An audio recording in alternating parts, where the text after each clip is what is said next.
yeah. Hi, everybody. Welcome to Down by the River. Back for our third podcast. I'm going to stop numbering them probably after this one. But, it's exciting. Episode number... Yeah, Season 1, Episode 3. Or like 300, or however they categorize it. And last time, we were talking with Des. So we are back in our normal seats. It is just us today. Talking about one of the things that we just experienced not too long ago. We were talking about Seek today. So today is our Seek recap, looking at all things. We're also going to be bringing up the National Eucharistic Congress, our experiences of that, which are two wildly different experiences. One working behind the scenes and the other one having a bunch of seminarians at the place. So it's gonna be a fun podcast today. Going down memory lane, going back now that we are removed from those situations, that we can think back, say, what isn't that bad? Mm-hmm. At the time, you and I may have had a text thread going on between each other, letting us know how much we kind of wanted to not be there, but we make it through. That's right. So, let's begin with a prayer. In the name of the Father, and the Son, and the Holy Spirit, amen. Most loving and gracious Father, as we come before you, we give you thanks for the gift of yourself in the Eucharist, for the gift of the Holy Spirit that you provide for us as our advocate, as a source of life. We ask that you continue to allow us to live in that Spirit, to be animated by you, so that we may glorify you in all things. And we ask this through Christ our Lord. Amen. In the name of the Father, and the Son, and the Holy Spirit. Amen. Podcast number 3. Still not easy to make a sign on the cross with this thing. Take some time. I panicked, and I kind of went and, I don't know, it looks weird. So sorry to those people. First and foremost, you know what? Last time we were we were with Des. The first podcast that we did, we were talking about Christmas. It's true. I forgot to ask Des about how his Christmas was favorite present. So I'm going to put that out to you. One, what is your favorite present that you've ever received, and or what was your favorite present that you received this year? Ooh, favorite present. All right, so I grew up on a farm out in the middle of nowhere, right in the country. You got a farm? Farm, yeah. Wow. We had cows, chickens, ducks, cats, Farm dogs. All right. Yeah, Fair. I mean, it was a thing. Now my parents have donkeys on the farm, just 2. It's kind of cool. One's name is Bruno.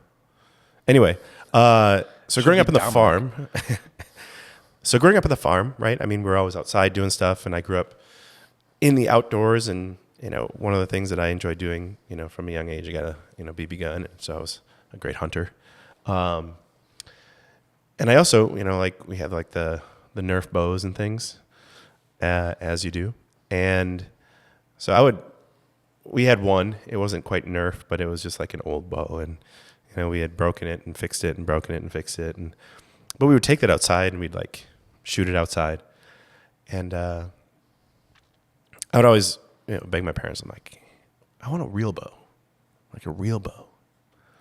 I don't remember how old I was, 10, maybe, yeah, right around that age.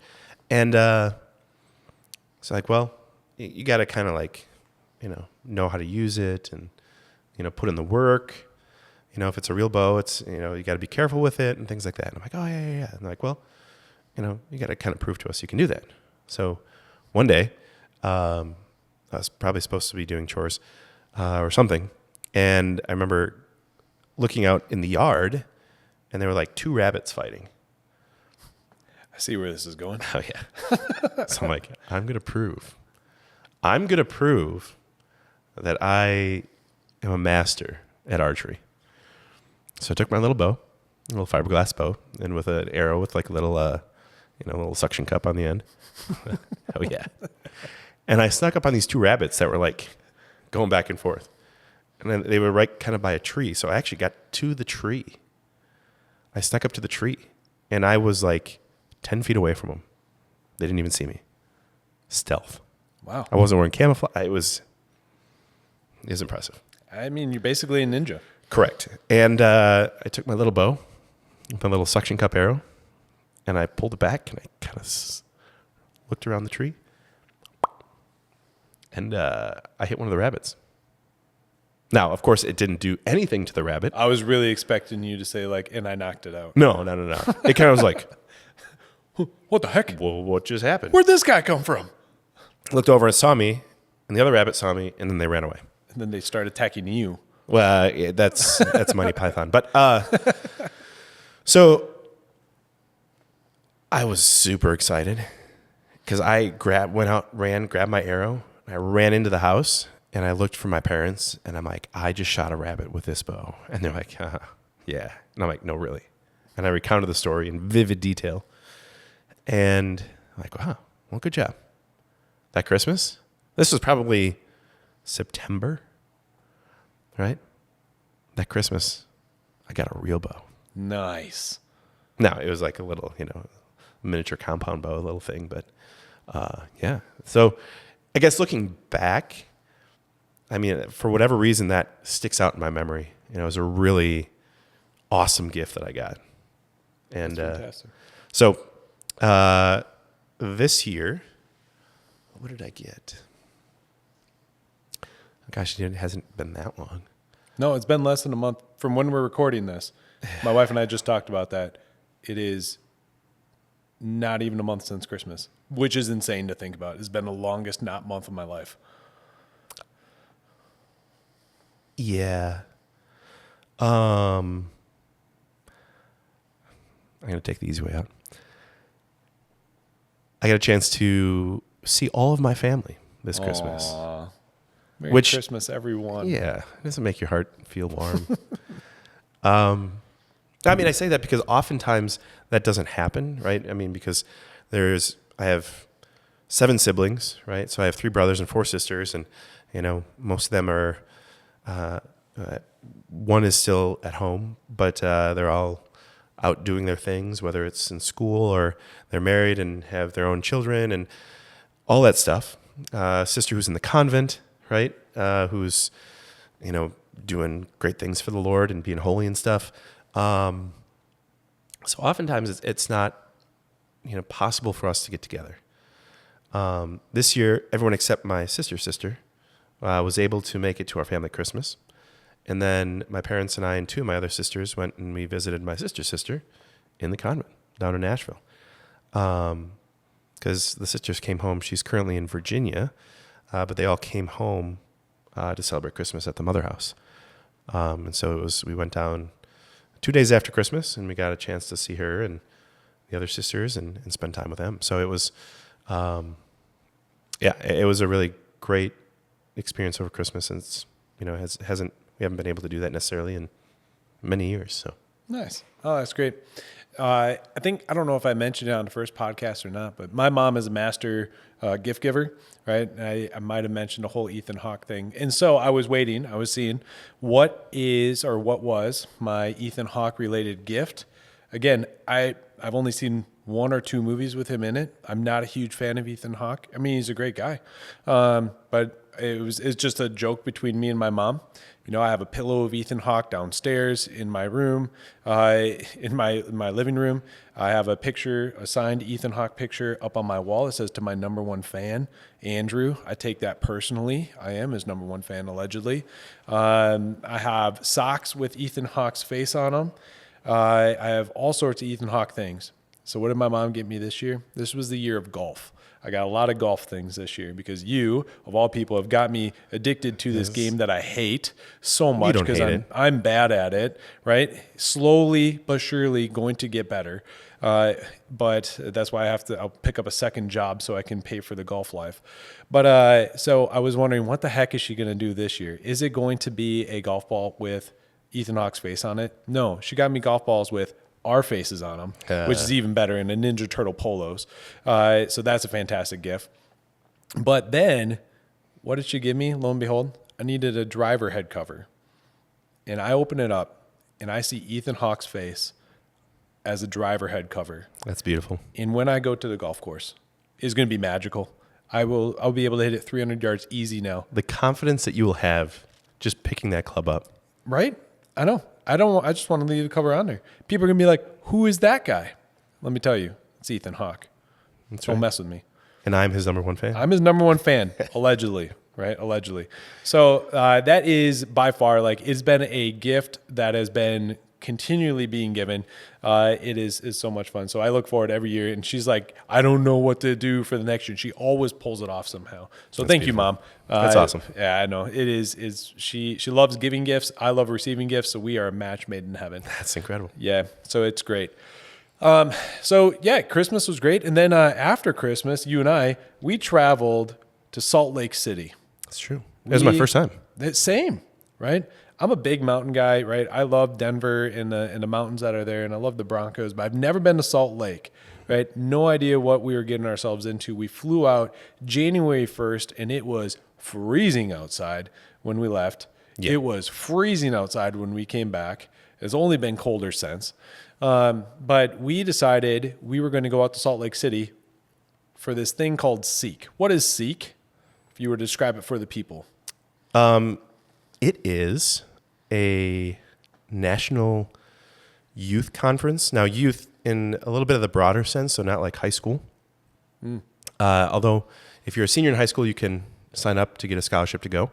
Your name tag says I'm a high schooler, Correct. in case you're wondering. But the focus, see what I did there, is on university students. And it's hosted by Focus, which is the Fellowship of Catholic University Students. I'm glad you said that because I couldn't remember. I'm hoping that's what it stands for. Fairly certain that's what it stands for. Which is really a ministry that has been established to promote the faith on college campuses. Not just Catholic universities, but college campuses throughout the United States. I don't know if are they international? I think they are international. Like Germany? Mm-hmm. I'm pretty sure they are. Anyway, so you have this organization, this ministry, who hosts an annual convention to really bring people from around the country. And this year, I think they did have an international conference, if I remember correctly. But it's to bring the youth, these college-age students together to allow them to witness that there is life outside of their college campus. And by life, I mean a life of faith and excitement and joy. And the Focus organization does a great job in providing great speakers, quality speakers that they bring in to speak on relevant topics that pertain to college students, and really provide a kind of it's meant to be almost a retreat-like setting, a conference retreat / I don't know, Catholic party at times. Yeah, honestly, that's what it felt like. Yeah. Like a big Catholic reunion, family reunion of sorts, or mini World Youth Day. Yeah, exactly. And, it's really a great opportunity for students at the universities to come together, some who are very involved in their Newman Centers and the faith life of campuses, to, go and be renewed themselves by listening to the speakers and spending time at prayer,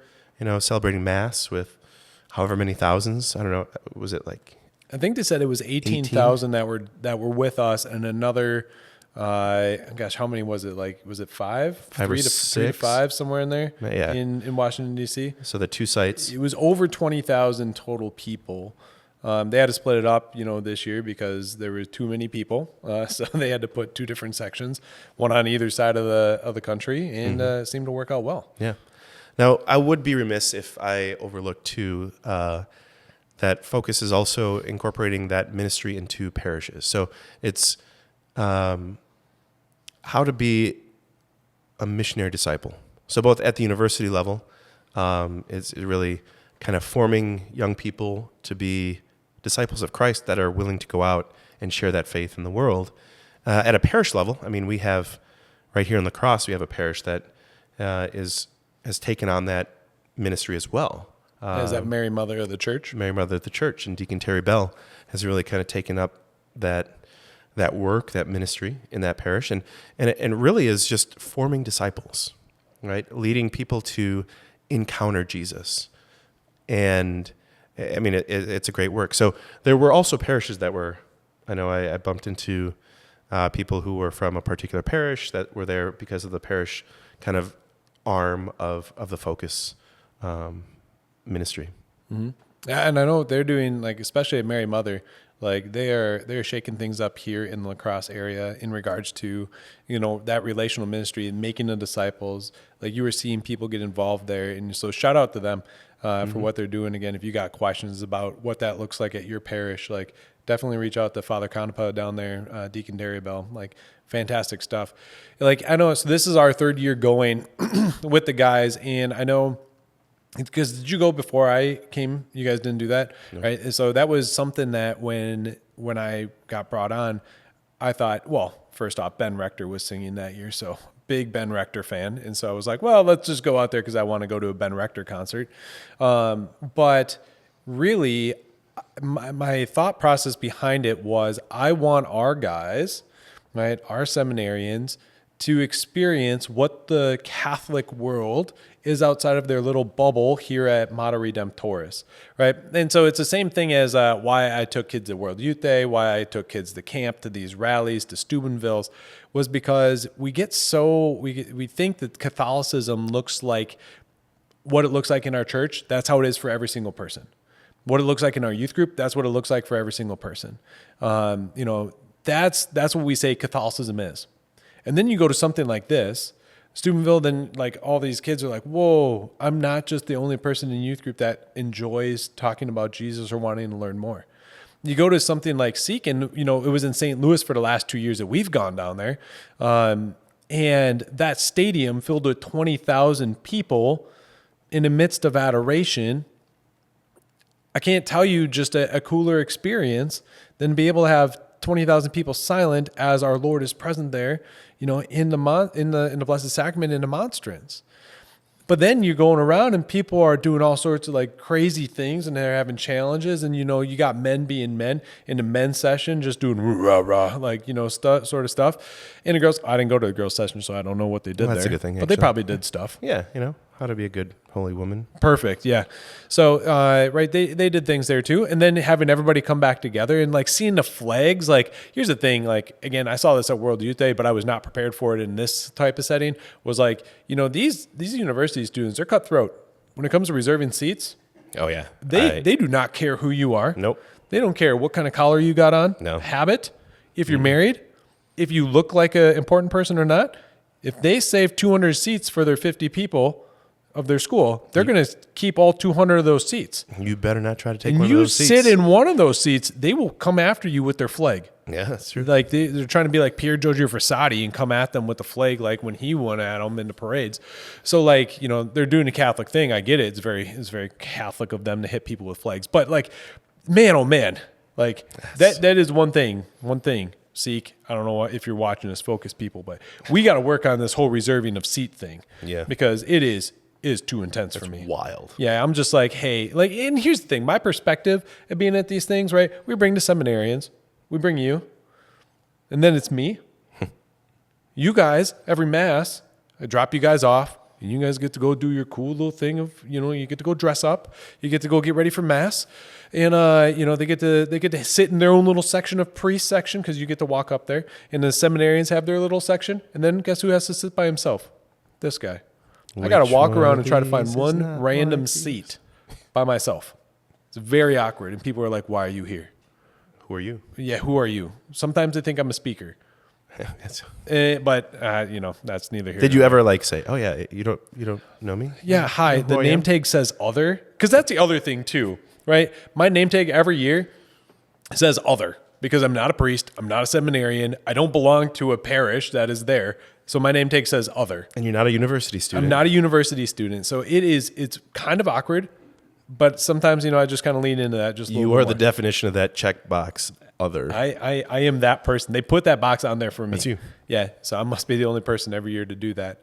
But Seek is really like, to get them out of that little bubble. It is something awesome for them to experience, seeing that many people come together for this one experience of being like wanting to be a missionary disciple, but being on fire for our Lord, and seeing a bunch of young adults like that too. And then that's the thing for our guys here. They're discerning. They're praying every day. They're going to Mass. They're doing the things. But these students, not all of them are going to be priests, religious, or anything else. They're just going to be good, holy people, right? And we tell the guys that, like, look, these guys can be holy and not live inside of Mater Redemptoris. There is hope out there, right? It gives a lot of hope, which is good in this year of the Jubilee of Hope, like, right, to be able to see something like that. Your perspective as a priest. Now, again, you had like a mile-long walk. Because again, if you think, I don't want to just talk about this building really quick because it was in the stadium, which was awesome, and then you get the Salt Lake place, which is it looks like a lot. It is just it like goes a on forever. Warehouse. Yeah, I mean it's a beautiful place, but like it went on forever. Yeah. And for you guys, like I'd see you come up on the screen to come in for mass, and it'd be like 10 minutes later, and you guys would finally get up to the altar. I'm like, oh, that's just the first person. There is like 400 priests. Oh yeah. Yeah, the procession took longer than the homily sometimes. Oh yeah, definitely. Which is insane. But what's your perspective as a priest, being able to look out and to see 18,000 people there present at Mass as you're walking up the aisle? It's very moving. It's a powerful witness. If you listen to certain voices, that there's a lot of negativity and kind of worry, even fear that the church is dying, right? And that the church is shrinking and everything else, and it's just going to be, oh no, what's going to happen? And when, as a priest, like you were saying, right, in this building, we're way at the back, and we look forward to where the altar is set up, and we see some of the seminarians like getting ready and setting things up for Mass, right, the last minute stuff, and they look like this big, right? It's like, well, definitely getting my steps in today, just in the procession in and out, but then walking through, and even at Mass, just like, we didn't necessarily turn around to look at everybody. I wasn't on the stage. That was reserved for the, dozen or so bishops that were there. Just, a credible witness of, priests and bishops and things to encourage these young people who in return are encouraging us. It's this mutual dynamic where I'm inspired, to see so many young people who are willing to give up time on their Christmas break, university students who, could be doing any number of things. And they're at this conference learning about their faith. They're taking the opportunity to, make an intentional effort to encounter Jesus. And, the hope that we can have, as you mentioned, during this, this year of hope, this Jubilee year, is to say that, yeah, I mean, there is pockets and there are areas where, the church isn't quite as visible. But it's not a means for us to give up or worry, that there is still growth, that there's things happening, that the church is still alive. And, we need to support that. We need to encourage it. And we need to, definitely spend time in prayer, praying for the church, praying for our young people, that they may come to truly know and encounter Christ so that they too can be disciples, that they can carry forward the mission of Jesus, living the gospel each day. But, I think one of the things that was powerful also for me is you mentioned the adoration. They have adoration where you get these, tens of thousands of youth kneeling down in front of the Blessed Sacrament. And at times you could hear a pin drop. And it's inspiring. Now, unfortunately, I don't get to experience that. Where were you? I was not there. You were dipping out. You went to some restaurant, getting fancy food without us. Me again, and my you? Priest friends were just out having a good time. I knew right? it. You clergy people. Yeah, we were too good for that. No, absolutely not. In fact, we were in one of the side rooms that's also very large, but we were in one of the side rooms, and we were set up, and there's probably, 300 or so priests hearing confessions. All right. Your alibi checks out. So, while we didn't get to experience that, personal adoration time in front of the Lord, we did get to experience, in a way, Obviously, I'm not going to reveal anything that was, a seal of confession. It's kind of a big deal. That's good. Otherwise, this would be the last podcast. Yeah, this would be the last you see of me, and Thank that you was all. a good run. But I would say I got a chance to witness in a very micro scale the experience of an encounter with Jesus in some of those young people. Because as they came to confession, I was able to celebrate that sacrament with them. And I say the fruit of that encounter with Christ is because, if we think about what it means to be a follower of Christ, it's not just a name or a title that we give. I'm a Christian. I'm a Catholic. Look at me. This is what I do, and or who I am. But then living it out. Well, what does that mean on a deeper level? What does a relationship with Jesus look like?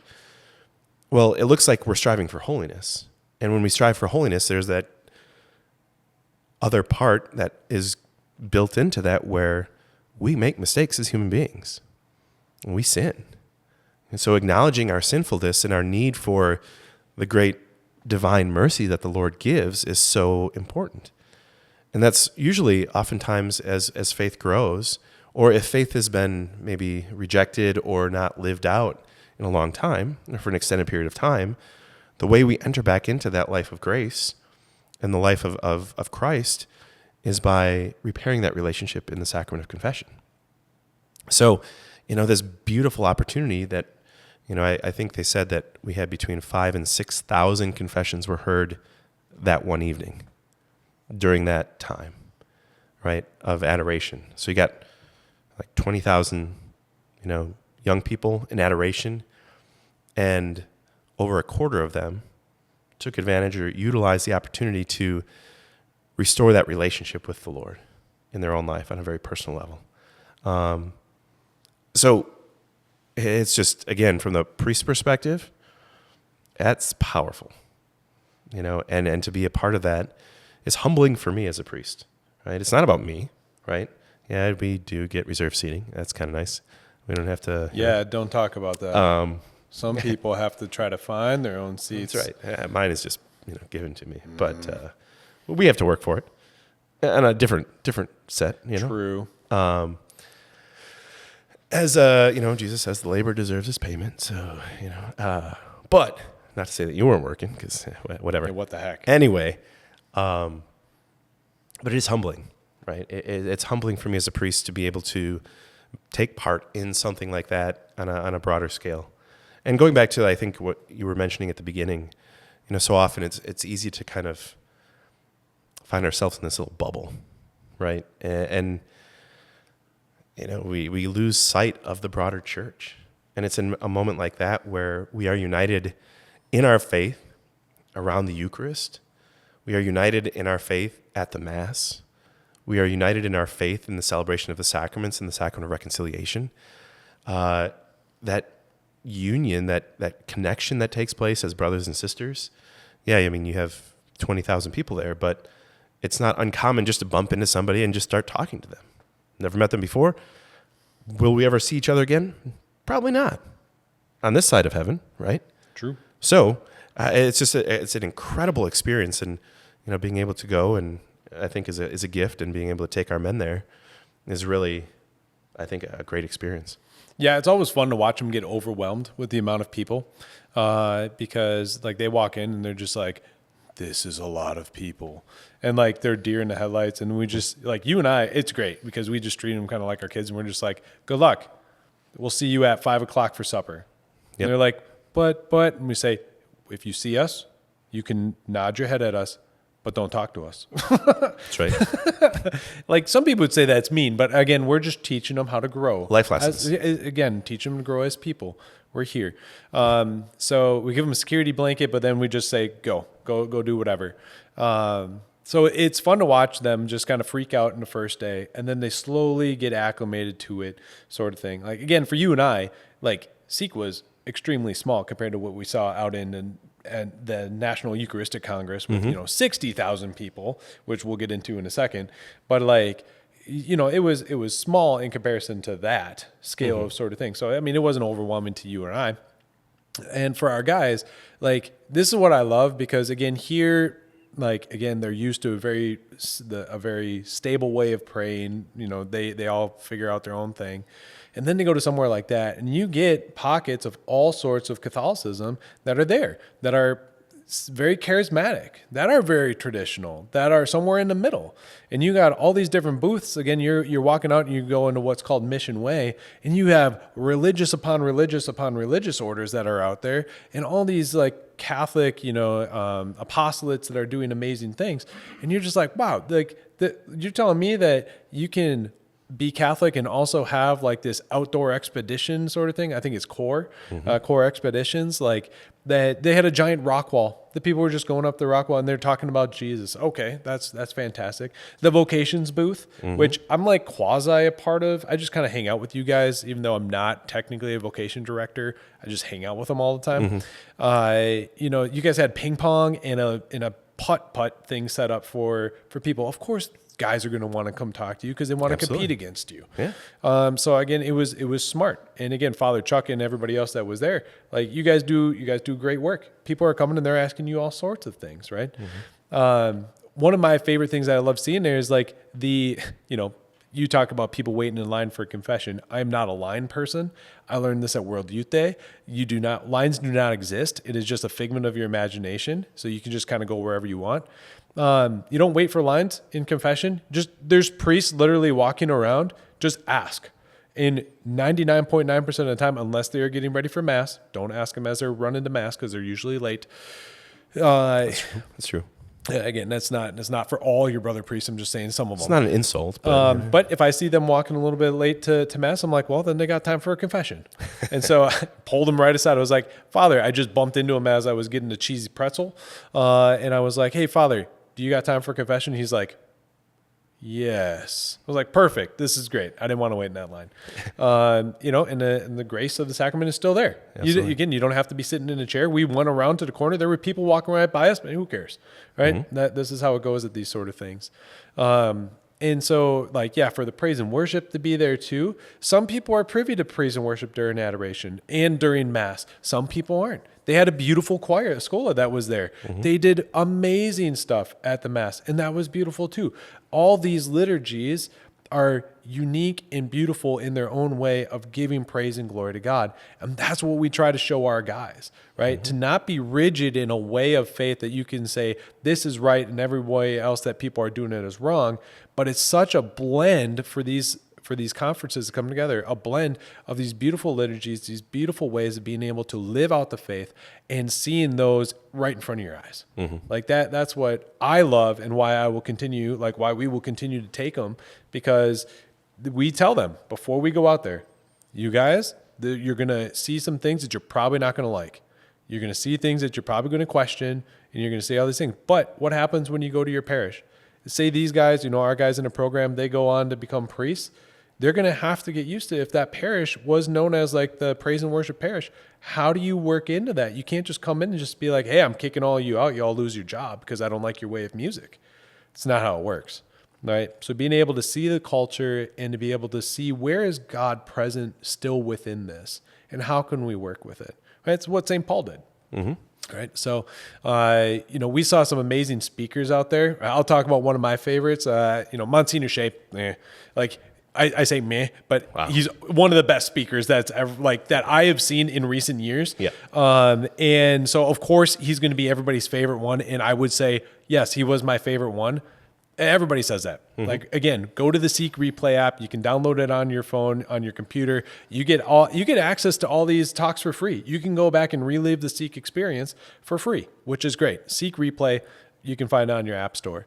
But so watch that Monsignor Shea one, because again, he gave another phenomenal talk. Father Mike Schmitz, you know what? You think that you hear, he does enough stuff. How does he keep coming up with new content? Because I was expecting Foley to be like, all right, it's a Father Mike Schmitz homily. And then he pulled out this analogy of when we're sinning, and he talked about the space shuttle and being out there in the space station, and you are intentionally letting go. And I've never felt more fear of what sin is in my life than at that moment. It was amazing. Absolutely amazing. And the guy does it he literally talks about things every single day of the year. and he can still come up with something like that just hits you in a way that you never thought about before. It was phenomenal. And then, but I would say one of my favorites was Arthur Brooks. Arthur Brooks, I've heard about him. He's a Harvard professor. He's a doctor of happiness. If there is a title, Is that a real thing? if there is a title that I wish I could have in my life, I want to be a doctor of happiness. What that means, I don't really know, but he knows a lot about it. I've heard him on various podcasts before, just talking about like health and well-being. And I was like, man, this guy, he's just, again, at Harvard, like you wouldn't think a Catholic professor at Harvard, it's not usually your first thought of where he would be. It's usually Steubenville. But the way that he was talking about one, being able to go out and live the faith. I'm trying to think of the name of the talk. I should have looked it up again, but it was something about being able to, not subversion, subverting Catholicism. Yeah. So it's about being able to live a like almost covert Catholic life, but still being fully authentic about it. What he was basically trying to say was, and I loved it because it hit our seminarians at home, was don't be weird. That's kind of what he was telling us. He was telling everybody in plain words what we tell our guys, what's written on our board downstairs. Just don't be weird. If you're going to go out and you're going to be Catholic, do it authentically, and people are going to see that joy that you have, and they're going to want that. They are going to seek out what you are living.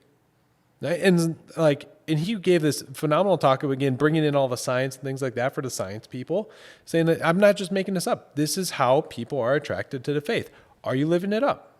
Are you living it out? Yes or no? And can you do a better job of that? And you just kept saying that. And it was so good. So I encourage you to listen to that one too. Did you have a favorite talk by any chance? Other than Monsignor Shea or Father Mike Schmitz? Yeah, great. Thanks. Leave you with Sister Miriam. Sister Sister Miriam Highland is, she's pretty well known in speakers. She's a sister of Our Lady of the Trinity. SOLT. SOLT. Not salt. Salt. SOL. Yeah. Anyway, she's given a lot of, again, kind of like what you were saying with Father Mike, who's short, by the way, but he's average height. Well, we can say that he brought that up. He personally took a shot at lacrosse, people. So we can say that he took a shot at lacrosse from across the bow up on a stage. Correct. With the seminarians in front of all the seminarians. seminarians. He made fun of our seminarians in front of everybody. So we can say something about him. That we were slow. He said he needed to talk slower for the people from lacrosse. To understand. Nobody there out of the, 10,000 whatever that were there that were seminarians. It's like, they came to us afterwards. That's right. And I said, well, he's not wrong. I was ready to throw hands. Father Nate, he was upset about it. I was ready to throw hands. The seminarians had to hold me back when I saw him later on. I was like, not quite, Father Mike's in there just making fun of the Packers. I know. And then it was a a rough go. Respect him. Yep. Like you said, his talk was absolutely incredible. Yeah. But Sister Miriam, it was kind of that prep time for adoration and confession, and she really entered into, asking ourselves the question of, in order to enter into a relationship with Jesus, what is it who are we when we come before Jesus? Who does Jesus see in us, and what is it that we need to do in order to have that relationship? So again, encourage everyone to, if you're able to look that up on the Seek Replay app. We're not sponsored by Seek or Focus, but it's a powerful resource. Yeah. You can look it up on YouTube too. I think they have all the things. Yeah. Again, they're not trying to keep these behind a paywall or anything. They want these, talks to be open to the public. So I highly encourage you, as you're doing your run, walk, or wherever you listen to things, just pull it open and give it a listen. You won't be let down by any means. One thing I love about us going to these things also, like we like going to the talks. I've gone, we've done these conferences a number of times, but it's a networking, it's a getting to meet people sort of things, right? So this time we get, we have our usual euchre game that we got going on with Father Brian up there in Mankato. Yes, we are friends with other dioceses and vocation directors in other dioceses. And it became a tradition of us playing euchre. And you and I just happened to be on the same team this year. And it didn't go well for us.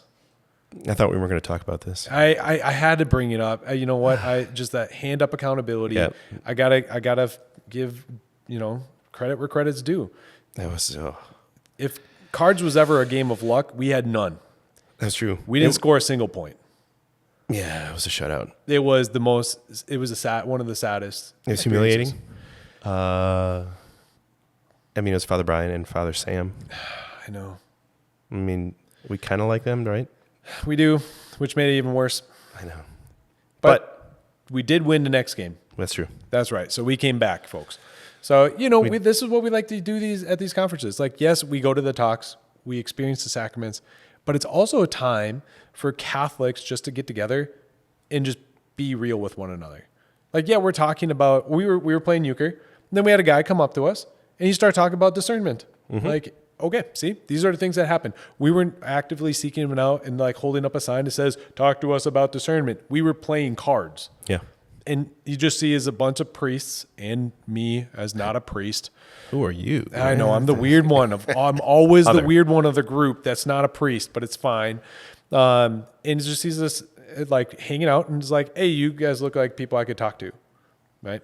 And so being able to use that opportunity to be able to talk about the faith. Like, I know you at the vocations booth, like, again, you got people coming over, just like, hey, let me tell you my vocation story. Let me tell you why I'm thinking about these sort of things. So it is really great to be able to have this and, a blessing if you ever get a chance. And I know we said this is for youth, but when we were at the airport, we were getting ready to go. Mm-hmm. You and I were just eating our Panda Express. Delicious. I'm so excited for it to come back to La Crosse. But we're getting our Panda Express, as our Sikh tradition is. And just an older couple comes over us and it says, oh, you're going to Sikh? You're wearing your clerics. I'm like, what gives it away? Sort of thing. And, they have like a jacket with like the monsters on it. And like, they're a part of their parish. They've been going to every Sikh since the beginning. Yeah. Like, how insane is that? And they remember when they said it was just like 100, not even 100 people. And it was a beautiful, an older couple, mm-hmm.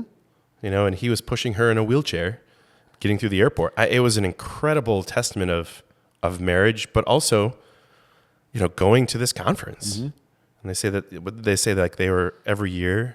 Every year they've gone. Yeah. Every year that they can, they have made it to the conference. So to be able to see it go from, just a couple of people to 20,000 people, mm-hmm. They said it was it's the craziest thing that they've been able to witness, but they still love, and it gives them so much joy and hope. And that's what, mm-hmm. again, how we opened. That's what they reiterated was the fact that it gives them hope to be able to see these young people so alive for the church. Mm-hmm. And so, yeah, it's not just a young adult thing. Like there are married couples there. There's so many kids. They have a spot for a nursery. That's mm-hmm. how many kids are there too. I mean, a lot of Catholics, a lot of babies. That makes sense. But again, if you're ever on the fence about going to something like this, these big conferences, I know a lot of people get up in arms about the cost and it's all for show and it's these things. But when we get down to the crux of the matter, these big events are important, right? Sure, it might not be specific to, your super evangelized people. This is a pre-evangelization conference, right? I would beg to say that even the National Congress, the Eucharistic Congress, that was a pre-evangelization conference in itself. You get all these people that, they love the love of Jesus that's there, but the message that they're preaching is very just simple kerygma, simple gospel stuff. Like, and so these things are necessary. Like we had the rally here for the Eucharistic Congress, our one in La Crosse, having again, how many people we have? Like 3,000? Was it 3,000 people? I'm looking over at the producers. Yeah, 3,000 people in the La Crosse Center, and a bunch of people. It was great. Yeah, we're gonna say mass. Yeah, but it was so fun to be able to see. Right. And be able to have mass in the La Crosse Center with our new bishop, our old bishop, and, Bishop Barron, who was there. So it was awesome to be able to see that. And that's going to inspire. There's going to be a kid that was at that Congress that's going to remember mm-hmm. being able to talk to the bishop, or that they remember seeing all these people walking in this line. And that's going to be an integral part in their vocation story. I can guarantee that. Right. And so, these big conferences, big congresses are necessary because it is a big family reunion of Catholics, mm-hmm. right? You get all sorts of walks of life coming together, but the one thing that is central to it is going to be their love for Jesus, right? First and foremost. So, other thoughts on Seek? You got anything else? I mean, take the opportunity to thank those who supported our men going, right? I mean, there was a number of the parishes that they attend for, kind of their assigned parishes and home parishes and family and friends that, we make the men do some fundraising, right? As kind of an opportunity to kind of buy into this, and it's a pilgrimage of sorts, to help them participate in, as you mentioned before, a little bit. It can be a costly venture. So just a big thank you to all those who helped send, us on our trip out there. The men in our program, and they're still talking about it and still growing from it. And again, we talked to a gentleman this morning who, talked about it kind of being a turning point, really helping him shift gears or, taking it to the next level, an experience like this. And I mean, it's a really, we're truly grateful for those opportunities that our seminarians, our Men in the Journey program can attend these things. And it's through generosity of many people. So a big shout out to those who contributed and helped, and the significant impact that has. Yeah, right. Because again, we went to Seek, but then I mentioned too that we went to the National Eucharistic Congress, right? So we took the guys. I say we loosely. So Des, who was in this one of the podcasts, right? Des took my spot because I was working the National Eucharistic Congress behind the scenes. Me and one other friend ran all of Lucas Oil Stadium. That sounds easy. It was fine for 60,000 people. And let me tell you, again, I say, Catholics, they're very nice. But Catholics, they love having their seats. They got to have their seat, and they got to be in that exact same seat for the rest of the entire time that they're there. And I'm like, this is not how it works, people. Like, you are getting people pushing and shoving and all these things, and then you see kind of all dignity get thrown out the window.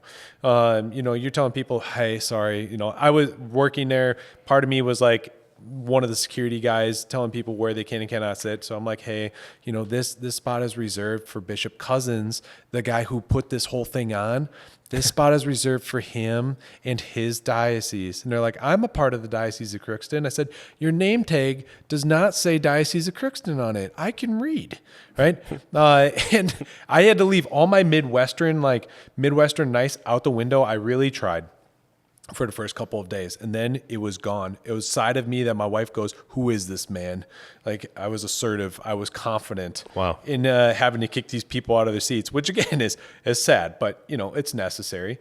So I'm looking at it and I'm seeing the Congress. Again, it was great for our guys. I loved being able to see you guys when I could see you from the hours of 2 a.m. to 5 a.m. in the morning when I was back at the house. Otherwise, as I'm running around the stadium, putting on 36,000 steps. We saw you from a distance. We'd take pictures, zoom in. Yeah, you guys would I'd also be like Bigfoot. You guys just take pictures of me and candid as I'm trying to kick people out of seats and keep the peace. But it was truly remarkable to see 60,000 people come together, right? So my unique perspective on that was same thing. Like, they had so many different types of liturgies. Oh, I'm trying to think of what was the one. Do you remember what the one was called? Was it the Maronite? Nope. It was Syro Malabar. There you go. Because I could never remember how to say it. Syro Malabar. Because I was thinking of Ciro Blello or somebody what was the other guy? Anyways, so that one, it's I believe it's an Indian, right? Correct. Awesome. Because I only got glimpses of walking in and out of the stadium while this was happening, and I was watching. I'm like, this is insane. Like, in such a beautiful way. Like, they are up there, they are dressed to the nine, like in the full celebration, chasubles and vestments. Like, I was like, wow, when would anybody have ever got to experience something like that? Yeah. I can tell you that's probably a lot of people's first and last time here in the United States getting to experience that, but it was still the Mass. Like, and again, every night they did adoration just a little bit differently, right? First night they would have praise and worship. Then one night they brought in the group, what was it? Floriani. We're going to give them a shout out, right? Floriani, like these guys, the stage was completely black. These guys are dressed in black all the way up to their heads. And all they did was do Gregorian chant, like this deep, almost sounds like Lord of the Rings inside of a cave chant. Like, and you had, 50,000 people in the stadium, absolutely silent other than these guys singing for an hour and a half or whatever it was. It was truly remarkable to be able to see that. And I know, like, again, from my line of work in there, yeah, I had to deal with some security things here and there and people going up on a stage. I know Tony Melendez, like, he's a family friend of ours. And so then, he's up on stage, he's giving a talk. All of a sudden this guy comes up on stage and it's just standing behind him. Like, have you ever seen like the meme of the Undertaker standing behind a guy and he's just kind of like staring like this? This guy's just standing behind him. And I'm like, oh no. Like, I was talking with one of the other security guys and all of a sudden we see this come on the TV and I'm like, something's wrong. And then we look and he's just like, I'm going to give you a hug. And I was like, oh, this is bad. And he's just like behind him giving him a hug. And Tony Melendez is like, like trying to play it off. But he's like, I don't know what's happening right now. You can see the sheer panic in his face. Oh, my goodness. So then I get yelled at because they're like, oh, it's a security threat. I'm like, that's not my job. But anyways, so, you got stuff like that that's going on in the background. But then the Lord was able to give me a blessing with all the craziness and all the stuff that, the long hours. For the final night of adoration, we had to do security around the stage because you got people that will, let's just say, we're trying to get up on stage with Jesus in the middle of the stadium, and the closest person to him other than a priest was myself. After all of this, the last 5 days of being running around and watching, 60,000 people come in and out and trying to do communion for 60,000 people, that the Lord gave me just a blessing to being able to sit close to his feet and just stare at him for just a moment. Like 100% worth it. We talk about all the crazy stuff that happens there and, with the guys and, get them getting tired and these long days. That made it 100% worth it for me to be able to be a part of the craziness that was there. And I can tell you, in talking with the security people who they were paid to be there, in talking with the janitorial staff, I got to know all these people that helped the stadium run, the behind the scenes. I got to talk to these people, and the number of times that they came up and they said, "What's happening out there?" And it was my chance to be able to evangelize. Here I thought I was trying to run the stadium, and instead God was using me as a chance to evangelize and tell these people who he was. And they would be taking pictures of like the monstrance, and they would be sending it to their friends and family, those that knew what was going on. They're like, hey, I get to be a part of this. And I said, yeah, they're like, can we come in? I said, absolutely, just come in, kneel down. Like, it was beautiful to see the amount, and again, the effects that this Congress is going to have, not just for our seminarians that were there, but for the entire country, is going to be insane. For what we see at Seek with those 20,000 people, the effects that that's going to have on the greater society is going to be insane. And I'm so excited to be able to see those sort of things. So, trying to think, what else we got? We got anything else? Well, I mean, I think just kind of carrying forward, kind of bringing these things together as you were just doing, really, looking at discipleship. As you just said, whether it was the Eucharistic Congress, which, as I'm looking back at it, just being able to participate, allow our men to participate in a historic event, where we gathered together from across the country, the Eucharist processed from, essentially made a cross, as they process in the different routes, centered around the Eucharist. People came from across the country, even other countries, to see Jesus or to be renewed in Jesus.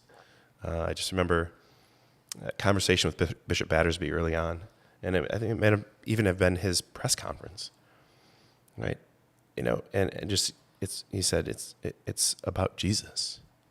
It has to be about Jesus, because if it's not, what are we doing? Again, that's scriptural too. Like we're foolish. We're just a bunch of idiots out here doing crazy things. And I mean, maybe we're doing that anyway, but this notion that it truly needs to be about Jesus. And, on whatever scale it is, I mean, these big events are so powerful, whether it's the Eucharistic Congress and perhaps the biggest scale that we've seen in our lifetime, in our country. You can look at like World Youth Day and things like that, which are bigger. Yeah, even more insane. A little different focus, but same kind of thing. Whether it's Seek, right? So kind of getting a little smaller. Whether it's a retreat, a parish retreat or a university retreat or a school retreat, or a parish mission, or whether it's a family, kind of retreat or a family time with Jesus. Again, going to really the foundation of why we're here, and not just to talk about cool things that we get to do. Why do we get to do those things? It's because of Jesus, right? But also realizing that it doesn't matter how big or small the scale is, right? We have an opportunity to encounter Jesus. And that's so essential to what we do, who we are. I mean, it makes us who we are, right? It's our relationship with Jesus that helps us to know who we are, truly. In order to be able to begin that discussion of vocation, in order to begin to understand what it is that we're supposed to do, what we're called to do, what our gifts are and everything else, and how we can put those into practice in our world for the glory of God and for the salvation of souls, it's got to start with Jesus. That's where it has to be. And the realization is that we're not alone in this. And I think, we can really kind of tie that together with our encounter with Jesus is not just, it is meant for me and like my salvation on a very individual level, but it's also meant to be shared. It's also meant to be supported by the community that we have around us. Yeah, here with our guys in the Journey program, we got a little bubble here. It's a pretty good life. Can't really complain. Doesn't do any good anyway. But it's bigger than that. I mean, it's important to have that community around you, to rely upon those people who are in the community with you, whether it's a family, right? Whether it's a person who may feel like they're on their own, but they have the support of a parish, whether it's a young adult group, whether it's a youth group, whether it's whatever it may be. Maybe there's a Bible study. Maybe there's a grief support group in the parish that, is for widows or widowers. And, whatever state you are in life, wherever you find yourself, there are places or resources or people to be there with you in your relationship with Jesus. And I think that's a huge thing to kind of reiterate. Again, no matter what the scale, right? It has to be about Jesus. And the opportunities that we get, I guess it'd be like a go forward boldly type thing, St. Joan of Arc, which was kind of the theme of Seek. To be able to go forth bravely, knowing that you will encounter others. There are the others there. You talk about like almost a subversive, living the faith, not in secret, but not doing it in a way that's going to draw undue attention to yourself, right? And to be able to live a life that is rich in God's grace, and that by its very nature, it's going to draw others to Jesus. Mm-hmm. But to be able to always, like John the Baptist, point to Jesus in everything. I mean, sitting back and watching you at the Eucharistic Congress, when I saw you, distance, little tiny person up there, having all your fun times, if you want to call it fun. Oh my gosh, so much coffee. But it was utilizing your gifts, right? God was using your gifts to help pull off the seats. Oh, sorry. To be a jerk, right? No, but to really help this event to take place. How incredible is that? Yeah, I didn't know that until like a week before. I said yes to something, and then she said, "Oh, by the way, you're doing the stadium." It's the old bait and switch. Yeah, I was like, "Oh, what?" Yeah. But, and to realize that, in seeing other people, it can be inspiring. No matter what role they have. If it's a priest, whether it's a priest that they're, being Christ to someone else, right? And whether it's a Sikh, encountering a young man who for the first time encountered Jesus, and now he's feeling like Jesus is really inviting him to follow in his footsteps, like the call of the first apostles. Or whether it's at, the Eucharistic Congress where I'm walking through and just like, someone's like, "Hey, Father," like you said, "can I go to confession?" Sure. That's why I have a stole in my backpack for those specific reasons, right? That encounter with Jesus is meant to be something that we do daily, and what a beautiful gift that is.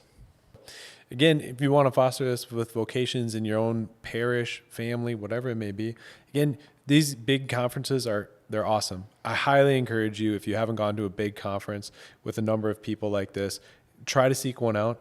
Go be a chaperone for a youth group. Your youth groups are always looking for chaperones. Be a chaperone on one of the Steubenvilles.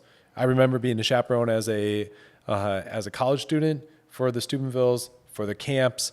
Go get involved in one of those areas. Your parish is always looking for help. If your parish doesn't have a youth group for you to get involved with, ask if you can just take a group on a trip. Like you need some experience, right? But that's good. So make sure you talk to your parish priest about it. But you really don't need a college degree to take people to a camp, right? And it is as much for you as it is for them. And that's what I find out time and time again, is that when I take people on these trips and these retreats and these rallies, I get just as much out of it as I thought they would, right? And God always has a little nugget of something of that love that I get to experience at these things too. And like you said, it doesn't matter how many people are there, even if it's your local one, right? Get involved in your local retreats, rallies, because that's the only way that they're going to grow. So there are things coming up in our area, soon-ish. Usually these things happen in the summer as people are on vacations, a little better time to travel. And so I think we have something to come up in the diocese. Is that right? We do, yeah. It's actually coming up on August 9th. So it's going to be in Eau Claire, Wisconsin. Oh, good old Eau Claire. And it is called Still the Answer. Yep. Right? Because I don't think, did we say what our Congress or our little rally was called? Oh, it was the Answer. It was the Answer. And this is still the answer. Like it, good play on words, right? Jesus is still the answer, even a year after this Congress has happened, right? And so if you're looking for more information on that, we got a couple of great speakers. One that you know. Bishop Battersby. Ooh, what a guy. What's he speaking on? Do you know? He's going to speak, I think, about renewal. So renewal in the diocese. Obviously, not getting bogged down in the minutia.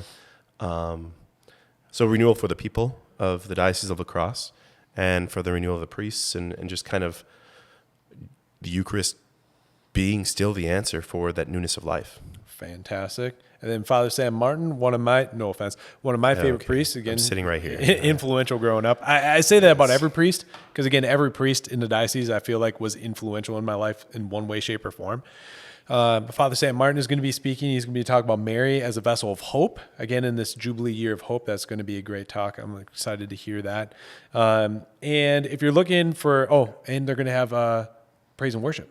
Oh, they're bringing back Luke Spahar himself. Nice. And the guy he did fantastic when he was at the Answer here, and he's still going to do a fantastic job at the next one.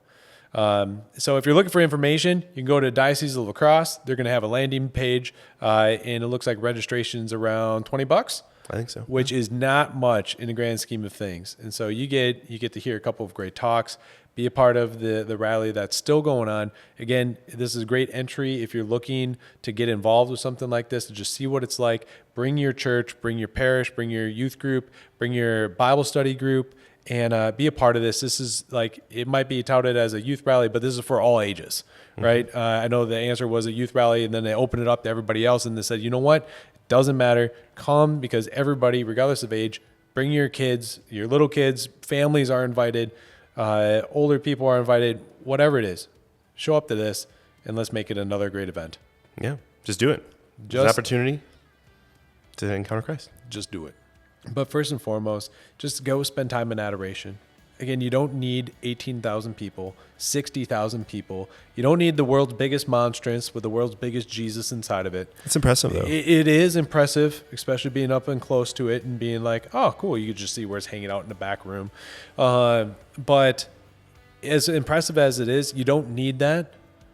Your simple monstrance, your simple tabernacle, your simple church is the same. It's the same Jesus. And the same Lord and God who loves you and desires to have a relationship with you. That's where it starts. And then you can go see how it's lived out with everybody else. You can get some cool Catholic swag while you're at it. Oh, yeah. It's the best stuff. It's always Catholic swag. I spend way too much money at these things. So, but anyways, I think that does it for today. Just a little Seek recap, talking about our experiences with these congresses, putting it out there, get involved, do something. Basically what we're trying to say, Yeah. right? Go do something. Go Meet do Jesus. something. And then go do something with Jesus. That's awesome. So anyways, this is Down by the River. We'll see you again soon. Take care. God bless. God bless.